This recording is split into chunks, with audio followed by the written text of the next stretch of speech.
Ladies and gentlemen, welcome WWE Smackdown 6 2016 review. And ladies and gentlemen, just to bring up to your attention, me and Matthew will no longer be able to do these joint reviews simply because of the fact Google Plus decided to be assholes and not allow us to be able to use Google Hangout on air to do live reviews. And I have nothing but issues trying to use YouTube Live to download some encoder bullshit, which I feel like I'll ruin my fucking computer. So YouTube can just kiss my ass. I will have all my YouTube videos uploaded on my own camera from my old cell phone that I use, and hopefully that'll be everyone. And I would hope that that would be. At least I'll still continue to do these wonderful videos. Unfortunately, I won't be able to do random wrestling talk or any other kind of joint guys that I work with on my channel. With this being our finale with me on Smackdown. Otherwise. With that being said, Matthew, please give us your opinion on this wonderful, fantastic episode. Okay. How in the hell am I supposed to get hyped up for Backlash with shit like that? It's very easy. I mean, they start off with the women's wrestlers coming out. And in a similar kind of fashion how they did it with the 4 men of the Fatal 4-Way on Raw a couple of weeks back. And now, we're supposed to expect the 6-pack challenge, whatever, to be the show stealer. Okay. I mean, let me put it to you this way. I'm sitting there and I'm watching the first 10 minutes of this shit. And that segment you're talking about, I'm going, they went from having the first 25 minutes of Raw. Unbelievable. Now they have SmackDown with the women, complete fucking opposite, with horrible dialogue that makes me want to gouge my eyeballs out of my head and pull a 9mm bullet. I mean, put it through my fucking brain. There's no one that was building up hype for it. I don't know who's gonna end up winning, and honestly, I don't really care. I mean, I would like if Becky Lynch were to win, but yeah. Brie Bella looks like she's gonna be the one to win it, and she's actually improved a little bit wrestling wise. You say Brie, you mean Nikki? Fuck their names. Who gives a shit? The one with the big tits, okay? Wow, sexist much. You can't even tell two twins judging the breast. Who cares? Let's be honest. This match, and you said it yourself just now, who gives a shit? Nobody gives a fuck. The whole segment, completely and utterly idiotic. Sitting there sounding like schoolgirls that are in middle school. They don't even sound like adults. Idiotic dialogue. Whoever wrote this has to go back to college and learn how to fucking write a script. Because they sound like a bunch of freaking retards, for God's sakes. Well, we'll see. And then we get, then after that whole ordeal, so we get a little mini segment with Miz and Daniel Bryan. They're obviously pushing something with that over the whole talking smack a couple of weeks back. And granted, we rag on the Miz because he was a complete douche for years. Now they're actually giving him a decent, good enough push. I'm fine with it. But he needs to drop the wannabe Hollywood gimmick. I mean, coming out and saying, I come back from my holiday on my private island. I mean, that's just cringy. I mean, I'm not gonna believe that bullshit. Yeah, it was fucking. It's getting fucking ridiculous with is being a Hollywood superstar retard. It would work better with The Rock, and he did that. Oh, The Rock was a Hollywood star. He could pull it off because he was. Miz, what has he done? And is still. Yeah, yes, The Rock is a Hollywood star. He can pull off any day of the week, equal whatever. Yes, he has the credibility. Miz, what the fuck he's done? Movies that go straight to DVD no one gives a rat's ass about. Appearances on TV movies that no one even bothers watching. Okay, well, I mean, Miz is really, yes, to be quite honest with you. Match with Apollo Crews again. Again, this match absolutely sucked dick. This match that was any good was when gaining some momentum, does a backflip off the apron, and then they go to commercial break at the most awkward situation. Do that. That is just like so retarded. You're getting me all excited and hyped in the match, and then it's like waving a fucking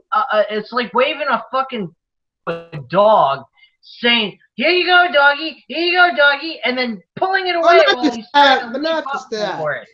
Well, I don't go that far, but yeah, you build up some hype for the match, and you cut to commercial, and then you get back to it. All going down the tube as Miz just does a sneak attack and then gets the victory. The whole thing was fucking ridiculous. Then again, Dolph Ziggler is to put Miz in a situation where they have to have a brawl, and he refuses to do it. And the worst part is he tells his wife to go fetch his belt. You think his wife would look at him and say, "What the fuck am I, your slave?" No, instead she gets her ass inside the ring, picks up the belt. You know what would have been good? If Dolph Ziggler would have kicked fucking Maurice right in the fucking face. No, you don't want to go that far, but it just proves that she's the one with the cojones in the family. Well, the bottom line is, this is why guys like Triple H, even fucking Ric Flair, had balls at even as dirty heels and still did what they needed to do to get over as a bad guy. He don't do shit. He stands there, he gets made fun of, and complains, says, "I'm the best guy here. I want to make this belt mean something, the IC title," and yet and has his wife fetch his fucking belt for him. Is that beyond belief? Yeah. Really accomplishing anything except turning their wheels and going nowhere. I mean, where was all that hype build up, and then you just go right back to be square one? You can't take Miz seriously. No, he's a fucking joke character. They need a guy like Shelton. You know what I'll be okay. You want to know the truth? I'll be perfectly fine with Miz being the champion, not worrying so much about the IC title so much until Shelton Benjamin comes back from injury and beats him for the title. The same night on his debut match. Yeah, that's exactly what's going to happen. So, yeah, Dolph Ziggler does not win the IC title at Backlash. The build-up for this is, even though it's crap, it's better than the build-up they had with Apollo Crews at SummerSlam, because at least they're having some sort of confrontation, if you can even call that. I'm telling you, dude, I think Dolph Ziggler, out of everybody, even though he's not winning, he's not a main priority on the show, he's the only guy over storylines on SmackDown's big matches. emotion. He's putting some sort of realism into his whole entire spiel that he does with each and every guy in the last 2 months with Miz and Dean Ambrose. Tonight, the one thing I liked about Smackdown tonight was Dolph Ziggler while he was in the broadcast booth. He went ahead and he says, "No, I haven't been very successful. I need to I'll go back to the drawing board and think about things and figure out what I need to do to make myself better so that at the end of the day I can say to myself, I actually accomplished something in my career." And he said, "No, quite honestly, I haven't accomplished what I'm really trying to get. I want to do that before I can say my career is over with." That it was realistic. It was a fucking genuine, real thing that can happen in any athlete's life. You know, as a fighter, any kind of athlete in a real sport. Dolph Ziggler Exactly. does. Yeah, He puts realism in his storylines. Yeah. All right. So yeah. Okay, that was the first match tonight. I honestly don't care. I'll just give it a star and a half. I don't care. I'll give it a 2 for a little bit of some sort of fucking excitement that I was getting out of it, but that's about it. And I'm just being fucking nice here. So the next thing happens. I think we're setting up for the. Wait, hold on. Then we have Bray Wyatt cutting a promo. Please. Oh, great. What does the wise man have to say this time? What does this the great guy, wise man... all he fucking sits there and does is talk about fairy tale bullshit. Undertaker. They want Bray Wyatt to be the next Undertaker. Undertaker did not talk about fairy tale idiotic bullshit like I'm being told a fucking creepy-ass bedtime story by a bearded freak. Yes. Undertaker was a badass. Undertaker evolved. Undertaker also was freaking cool as shit. And the only thing he cared about was winning and scaring the living daylights out of people with his face, his personality, and his overall character.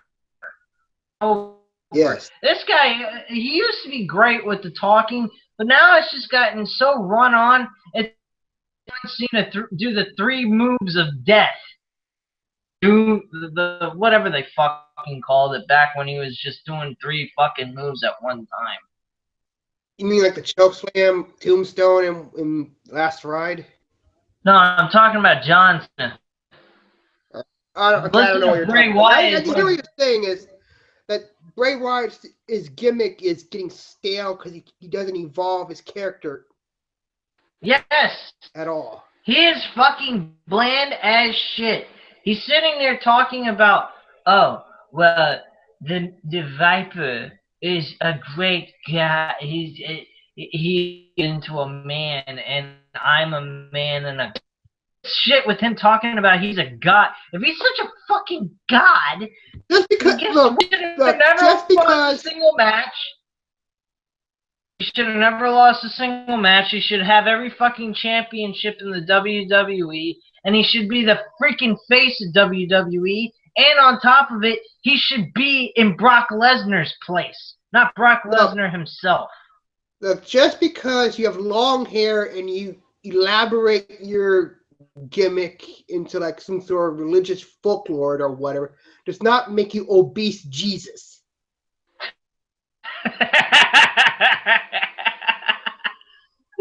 The truth of the matter is, Matthew, look, this guy they think that him saying he's a guy is going to get him to look like a badass. The only thing that they have done with Bray Wyatt is make him look like a complete pile of dog shit. He might as well be back in the Nexus with a fucking shaved face. Because this guy is an absolute joke. Wait, what is he part of the Nexus? Yeah. Trying to think about Look it up. Yeah, but I don't have time. He was a fat, tubby guy with the underwear. Yeah. Time. All right. But I don't remember the name he went under, but he was that guy. Let me just put it to you this way. This guy is a fucking joke. I'm sitting here listening to him anymore talk about how he's a god, how he's this, how he's that, giving these folk story tales about Randy Orton and giving metaphorical explanations of how he's going to beat Randy Orton.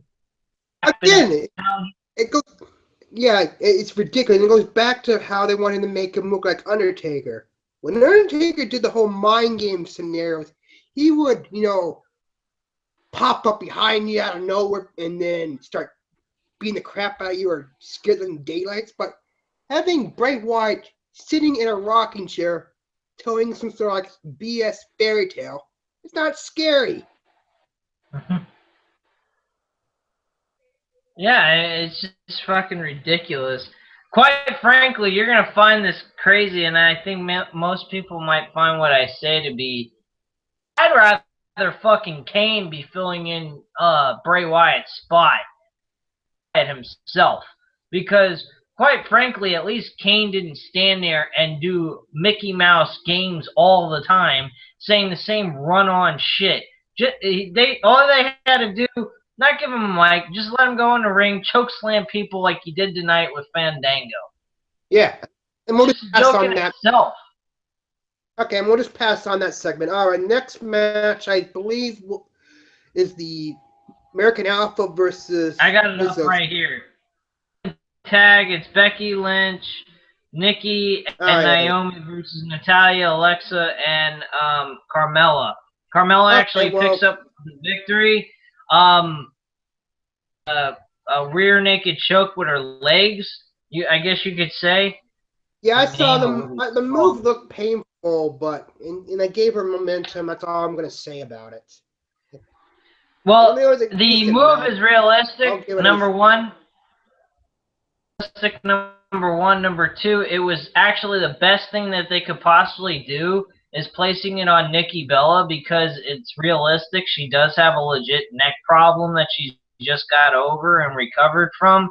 So in that case, with her tapping out with a bad neck, that actually worked out great and a good way of ending the match. Otherwise, this whole fucking match could have never been done. I mean, I could have given two shits less about this situation. Fuck if they had a 6-women's tag or not. Yeah, the realistic ending is the only thing I'll give it for like a 2.5. I mean, there's nothing I saw but this tonight that's even worthy of a 3. No, none of it. This was a fucking disaster. People are talking about Raw being a complete shit fest. 25 to maybe an hour. There was not 1 hour of this shit worth watching. I mean, literally, it was the worst fucking Smackdown episode I have ever seen since they done the split draft. It's a fucking joke. And again, how are you supposed to build this up for your pay-per-view when you get quality like this? I thought Raw was supposed to be the shit show, or SmackDown was supposed to start stepping it up. Well, ever since Shane got F5, it all went to hell. I can put it to you this way. This freaking go-away show was not a fucking go-away show. This was it felt like we were in the middle of the month. Crappy build-up towards a pay-per-view, only this was the last episode, which is really sad and pathetic.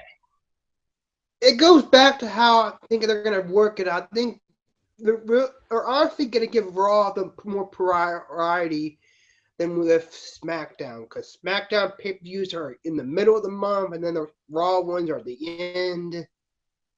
It goes back to being favoritism towards Raw. Do you want to know the honest truth? They need to just have a weekly fucking show, have it Monday Night Raw, fuck SmackDown, get rid of SmackDown altogether. If you want, put NXT on fucking USA Network. Yeah, then you'll watch. Show. And you'll start. And people would actually tune in to watch it, and it'd be like two shows competing up against each other for ratings. This SmackDown versus Raw shit it's not the same that it once was, because there was no, it wasn't so closing programming. 2 episodes per week, that's all you had. Anything else, fuck. You know, so much wrestling you can watch nowadays. Why not just get rid of SmackDown altogether? One main roster show for Raw, world title, or if you want to have 2 world titles, fine with me. I really could give 2 shit less. At least you can make the fucking Universal title. What you do is take Raw, get rid of SmackDown, take the 2 hours it has, attach it to Raw, make Raw 5 hours of entertainment, and then be done with it. Okay, it's official. Matthew has lost his mind, ladies and gentlemen, this being our last episode we're ever doing together. So, take that with a grain of salt and try not to swallow it, because it will taste nasty. Anyway, we had American Alpha versus the Usos. I was thinking this match was going to turn out to be great. And what do? And they turn it into less than a minute. To be fair, it was like watching Chris Benoit. It was like watching Chris Benoit and Orlando Jordan at SummerSlam of 2000 United States Championship, and it ends in 25 seconds. This was no different. Yeah, we saw that happening, blah, blah, blah. But to be fair, when the Usos started the match up, I had a feeling this is when they were going to do their heel turn. Because I heard about it was going to happen in a few weeks.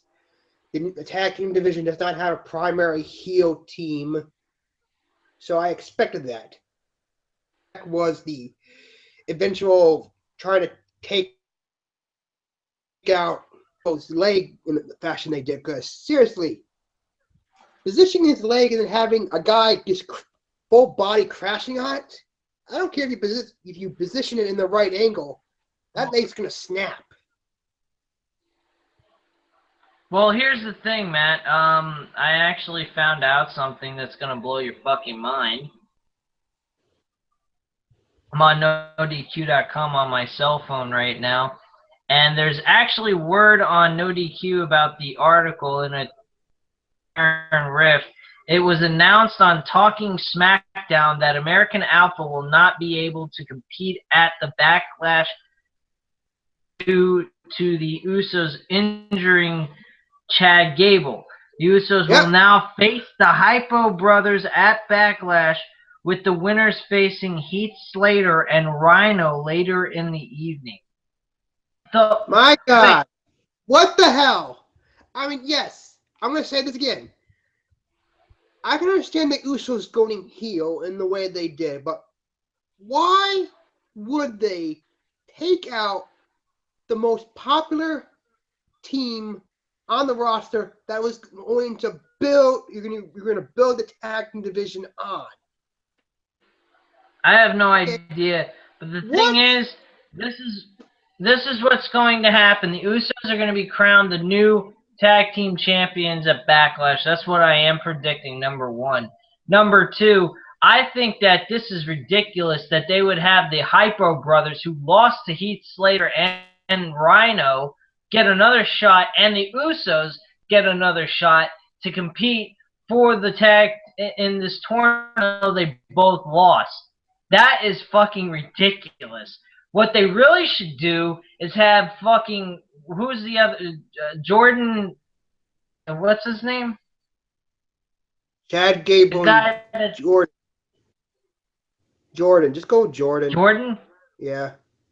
Yeah, Jordan. I know who Chad is, the one with the long hair. Jordan is the one with the shorter hair, and he's an African-American guy. My personal opinion, they need to do a fucking handicap match and make fucking Jordan have to compete for him and Chad Gable, and that would make the American Alphas look even bigger badasses than they already are. Yeah, Chase and Jordan could do it, but why would they build them up as the guys who were going to build the tag team division? Like I just said, just to take them out on an injury. Now, if I think it's Gable scripted. if Gable was suffering from an injury prior from like his past matches in NXT, I can understand that, but I never read any articles about possible injuries. The fact that they just did this out of nowhere, it ruins everything. It ruins the build-up they had. The fans are going to be pissed as hell. And SmackDown, not just SmackDown, WWE, Vince McMahon once again puts the screws to NXT talent once they go to the main roster. No, I don't believe. I think this is a scripted injury. I don't believe this is real. I think this is a work. Okay, fine, it's a work, but still. I mean, if you whole want to make situation, this whole situation is simple. To have the Usos win the tag titles, making them the head bad guys of SmackDown.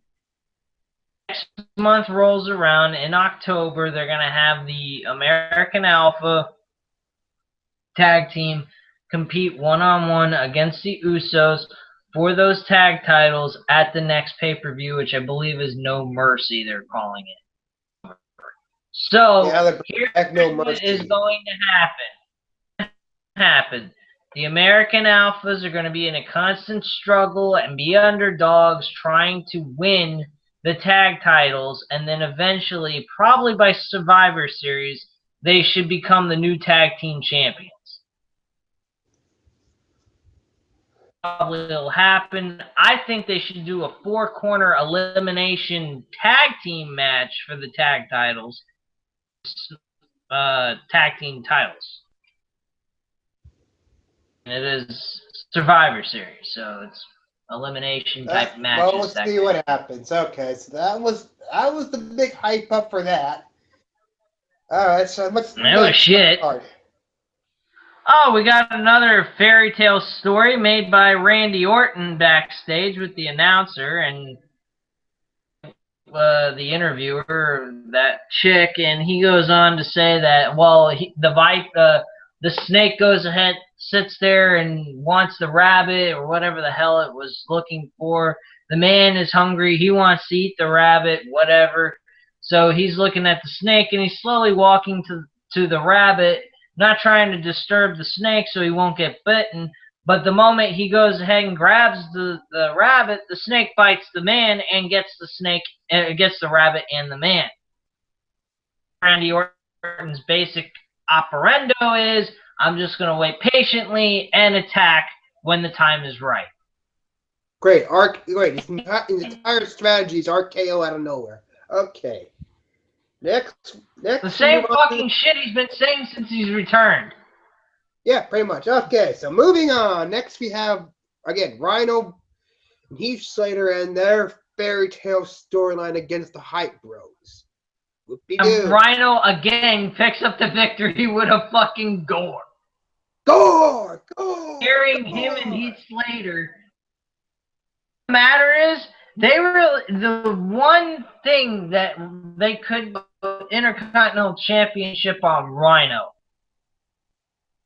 Great for him. I think he would put a lot of into that title somewhat, and I think it would be awesome. I really do. I think that him being tag team with fucking Heath Slater is a waste of time for him and a waste of his fucking talent use. The match was boring. It was quick. They put so much emphasis on Heath's supposed family at ringside. I don't give a rat's ass about that. And honestly, the match-wise, I just give it a 1.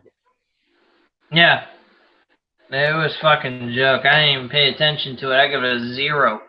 But now I missed the early bits about it, but I basically joined in when AJ was confronting Dean about you had a trophy in his hand and he was throwing to the ground. So tell me what happened at the beginning. All right. Basically, what happened there? They were just doing pretty much their opinion of what's going on.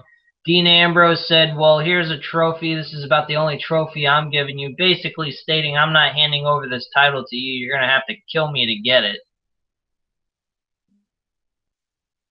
That was basically it. Then, for whatever reason, I guess AJ Styles, being an immature jackass, the character he's playing, he decided to kick Dean Ambrose in the crotch, and that's how the show ended.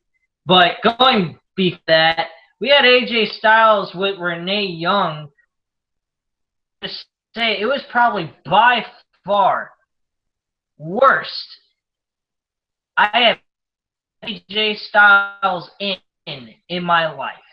The fucking worst. Let me ask you, what do you think of this new WWE version of AJ Styles? TNA, AJ, save yourself. Go back, man. Take whatever fucking check they'll give you on a weekly basis. This is fucking garbage. Much fucking better lately than WWE. It's ridiculous. And you want to know why TNA is so much better, Matt? I understand you have your beef with them and you have your own vendetta against them for what they did to AJ and Sting. But here's the thing. Changes. One is the complete is creative on this show. Nothing to do with TNA anymore. She has no control over it. She has nothing. I think the only thing she's got in it is funding. Is complete control of creativity of this show, number one. Number two, let me guess, is Bobby Lashley still the champion? Is he still being a douche? Beating everybody. He's beating everyone who owns a championship. He just unified had unified the King of the Mountain title with the world title and X Division. He owns 3 fucking belts, but like Corgan from Smashing Pumpkins had him drop the title altogether because they deactivated that title. I know I haven't watched TNA. I know I haven't watched TNA. God knows how long. And you said as soon as they kicked AJ off TV because he left the company, that's when I called it quits. But can you explain to me why a member of the Smashing Pumpkins is running TNA? He's a humongous fan of wrestling. He's been a fan of a long time. He's even stated that in many of his interviews when he was a musician. And now they wanted someone who was a big-time wrestling fan, who has creativity and an idea of a way of getting themselves back to the way they used to be. Something that is extraordinary. Hired the King of the Mountain belt. They have brought in this new title called the Impact Wrestling Grand Championship, which is where you go. They're making it as big as the TNA World title, to be quite honest with you. So it's not even really a minor championship. It's actually just as important as the fucking the world title.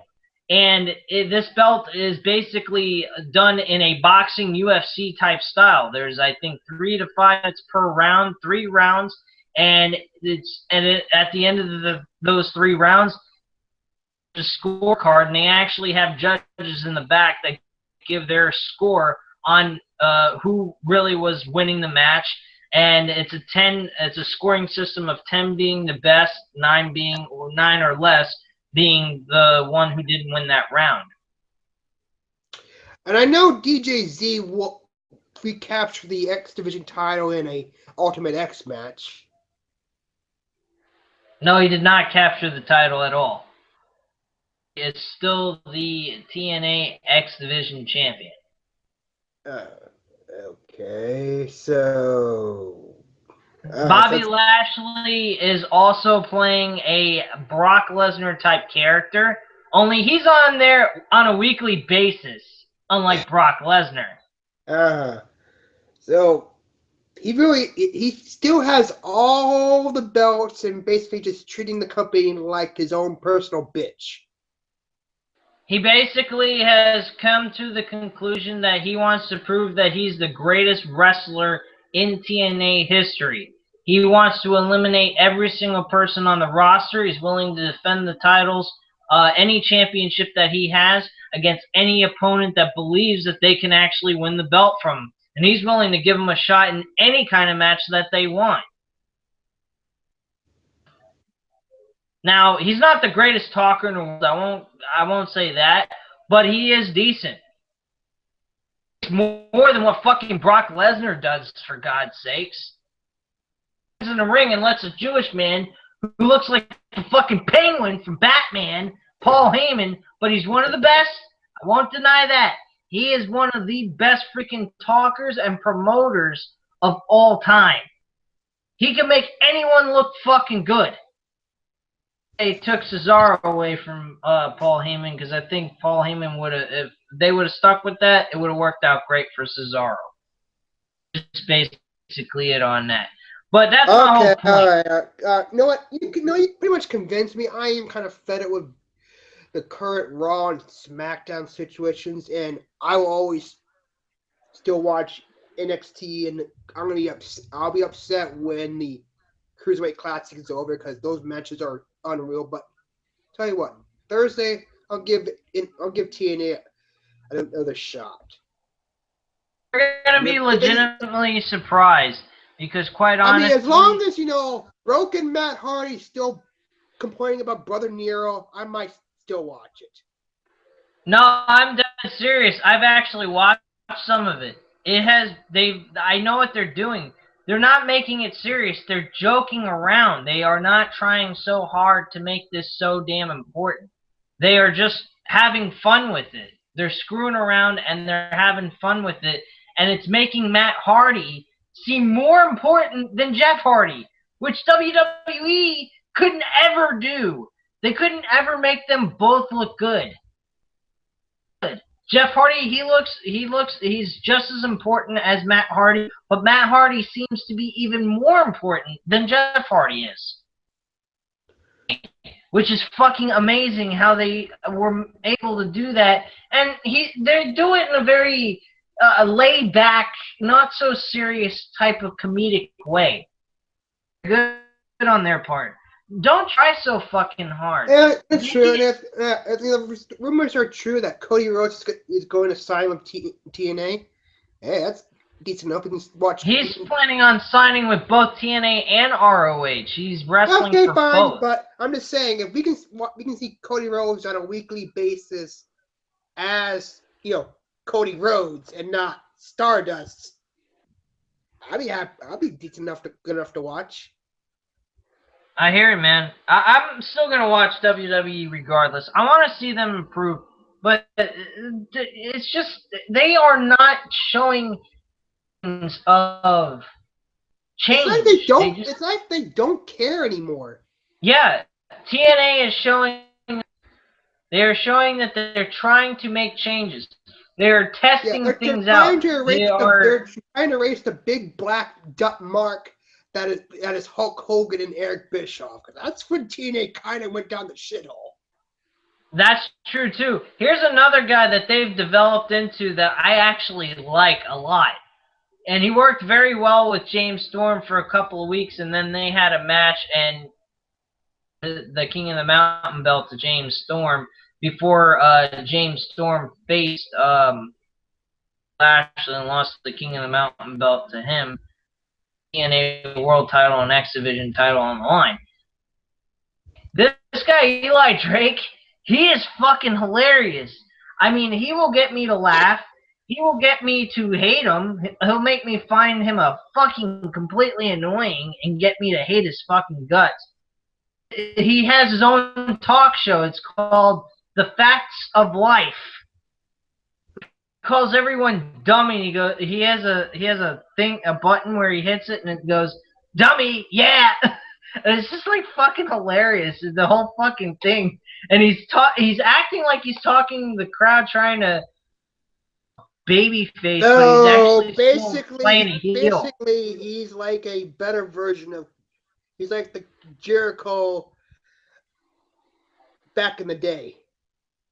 Jericho back in the day was better than him, but he's still pretty damn good.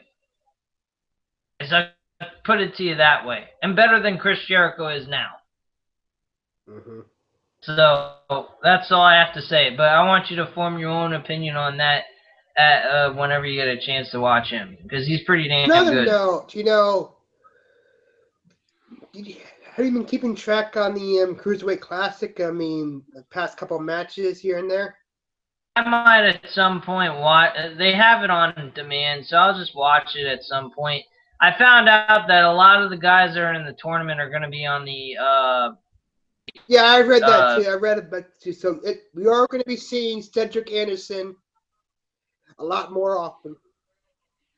So Which will be nice, because he was fucking unbelievable. I don't believe he lost that match either. I think he should have been the one to win the whole thing.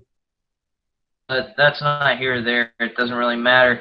So let's get back on track here with the Smackdown review, and then we'll call it a day. Nothing to We review have about. Renee Young with the Usos. Joke and a half. I mean, a little bit of it was kind of good, but the rest of it was just the dialogue tonight was just fucking disgusting. The dialogue was crap. The matches were boring.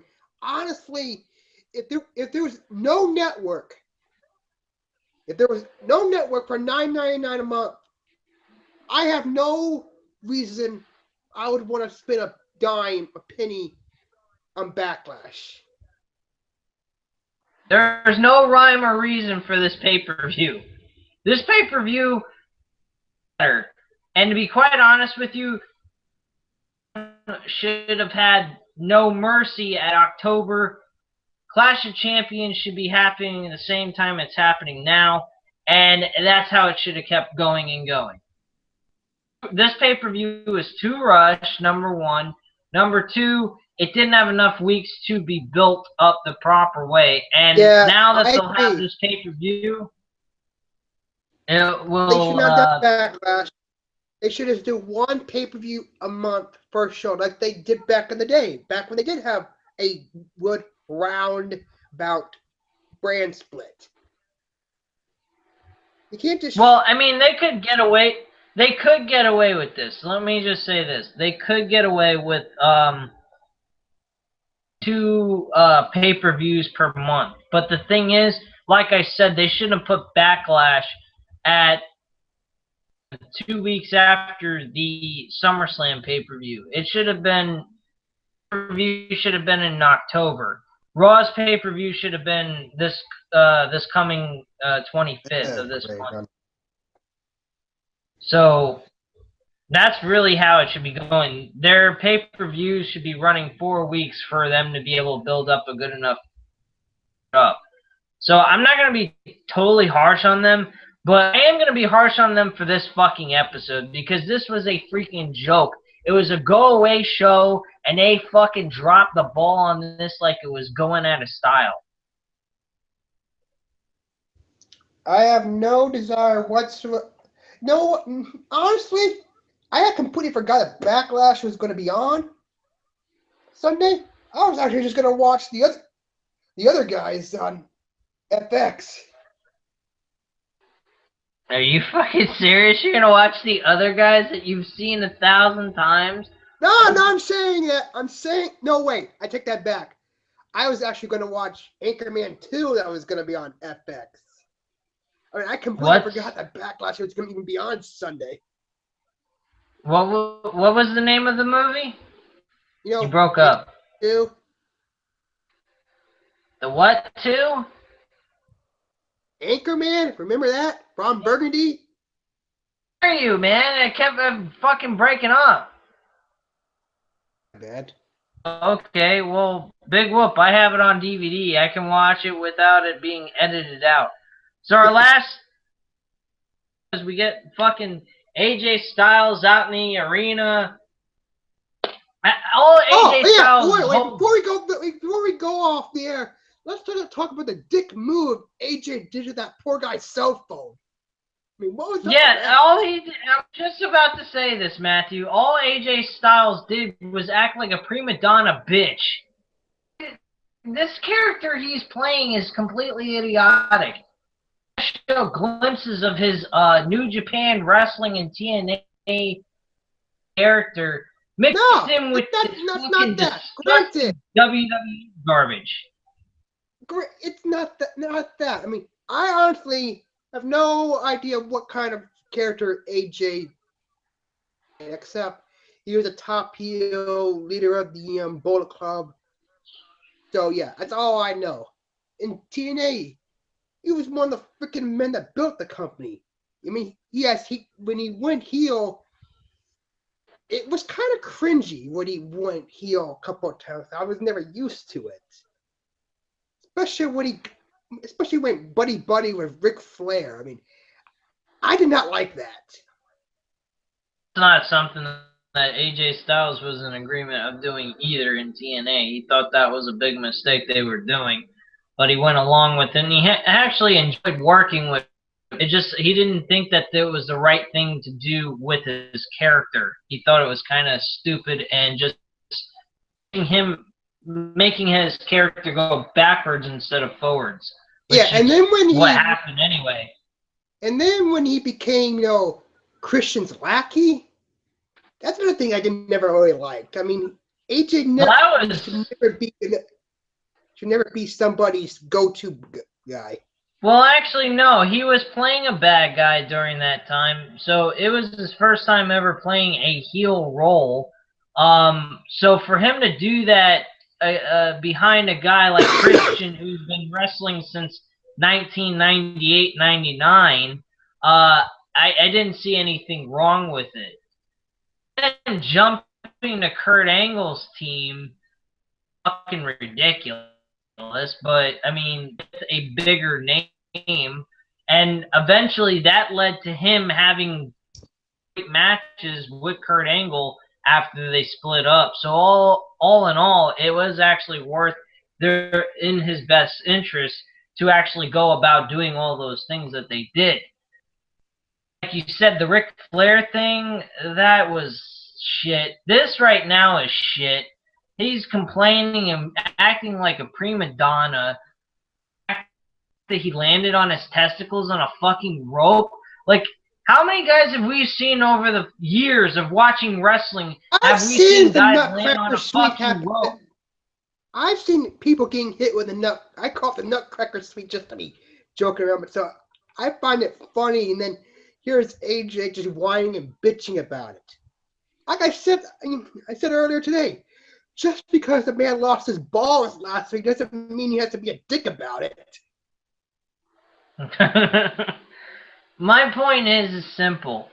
This is just idiotic, number one. Number two, this build is absolutely horrible. The only thing we got out of it is the same thing that Dean Ambrose has said on countless occasions.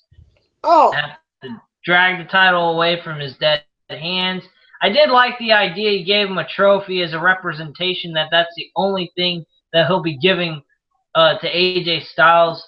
But oh yeah, and it wasn't even a first place trophy. It was like one of those participation trophies that losers get. That's nice to say. But my point is simply, completely. It was like just as bad as watching Brock Lesnar and Roman Reigns in 2015's build to WrestleMania 31, where they're standing there fucking tug of war with a belt. And yet, I still want to see AJ win. Yeah, I don't like the character he is, but I still respect AJ. So regardless, I want to see him walk away with the WWE title. He's going to walk away with the championship. I can guarantee you that. And he's keeping it nice and warm for John Cena. Oh, God, no. Oh, God, no. The fucking disease plague is coming. He's going to screw over Smackdown and engulf his 16th reign upon WWE. All right. Basically, are you looking forward to Backlash? So, any hopes for Forward to Backlash whatsoever? Backlash? Yeah, any hopes for Backlash to being good? I mean, you think it's going to be some sort of hidden gem? You think it's Dean, going to Dean shock? Ambrose and Dean Ambrose and AJ Styles is going to be great. I think on paper it looks like it's going to be a great match. Build up wise, it's absolute fucking shit. On paper, if you just looked at it as on paper, you didn't pay any attention to SmackDown, didn't watch any of the shows, build up, didn't watch the build up or anything, you'd say, not a bad, little card there. 5 decent, okay matches. One being the main event being a really great match. The women's title match might turn out to be a surpriser. Miz might actually be really good, depending on how they make the Miz perform in the ring. If they want to make him look like a pussy, well, the match is gonna suck. The tag team titles, as I already mentioned, that's completely fucked. So that's not here or there. I'm not even worried about that one. Yeah, they dropped the ball with that one. And Randy Orton and Bray Wyatt on paper is a really good match that never happened before, so that should be a really good one too. The build, if you're watching it weekly, it sucked.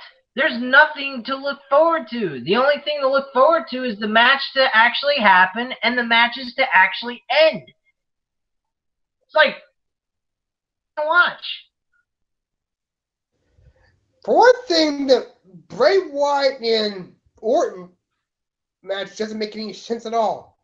Bray just popped up on screen or whatever, did those little cryptic BS, and all of a sudden, bam, you got a match. Yeah, that's it. I mean you didn't have Luke Harper. No, you didn't have. Not Luke Harper. He's injured, but you didn't have Eric Rowan attack Orton in order to provoke him or anything. Not even that. They have had a match like a tag team match where is on one team and Randy Orton's on another team, something of that kind of nature. I mean, you need to have actually had a full-out brawl with each other, and the match ended by a no contest or something. That's to what give you need.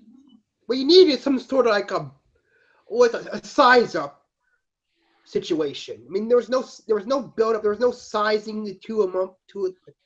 They didn't size each other up. Then, okay, this is the grudge match of the night. And to be quite honest with you, this match should be built into a number 1 contenders match for the World Championship for the next pay-per-view of SmackDown.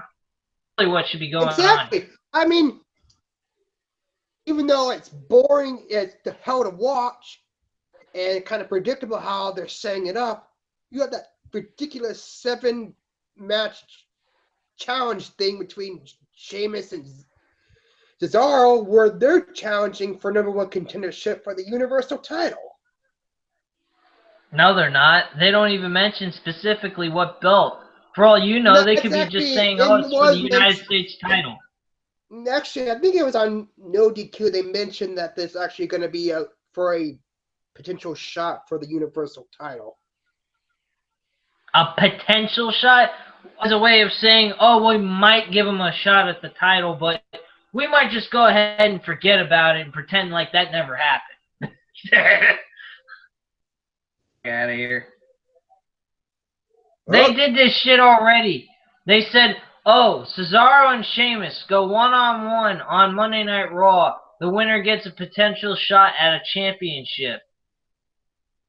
What championship, you fucking retard? Then Rusev is out there moaning and groaning one night, and poof, Cesaro shows up, and this is the title shot he gets? A fucking title he's already held before in his career? Supposed to be challenging for a major championship. And for one thing, I don't think we even saw Rusev on Raw last night. Nope, he's on vacation. Oh, honeymoon. Okay, fine, whatever. But Him and Lana are on vacation for a month. That's why Roman Reigns' dumbass self is actually in the title picture, possibly, against Kevin Owens and Seth Rollins, which, God help us all if Roman wins. I don't want to see that. no, I don't want. It's not fair to KO to make him defend the belt in a triple threat match against no, Well, no skinny ass technically, Jesus and jacked up Roy's Reigns. doesn't do roids, you idiot. That's not what he got suspended for. But my point is, it actually logically, even though yes, we don't like Roman Reigns, logically it would make sense to have Roman Reigns in the title match because Triple H fucked him over. So what? Did Seth Rollins get fucked over by Triple H? So Whatever.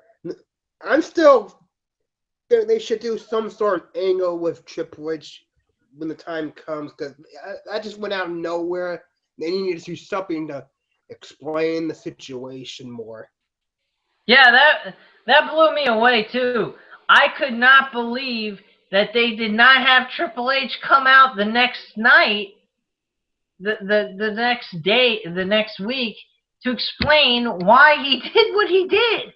That is still up in questions. That wasn't even answered that night. No, and then I hear on No DQ that there's some sort of situation where Stephanie might stab Mick in the back. Like this was all another setup of the Authority to pick a new guy because they're sick of Seth Rollins bitching. Yeah, well, that's another thing, and I kind of pictured that. I kind of thought that in my head.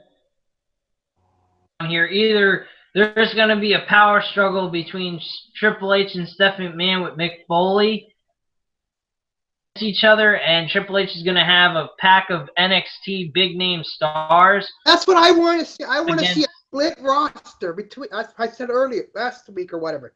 I want to see a nice split roster of sides being picked on Raw. Cause that's a great angle. Well, yeah, it would bring in definitely help out making.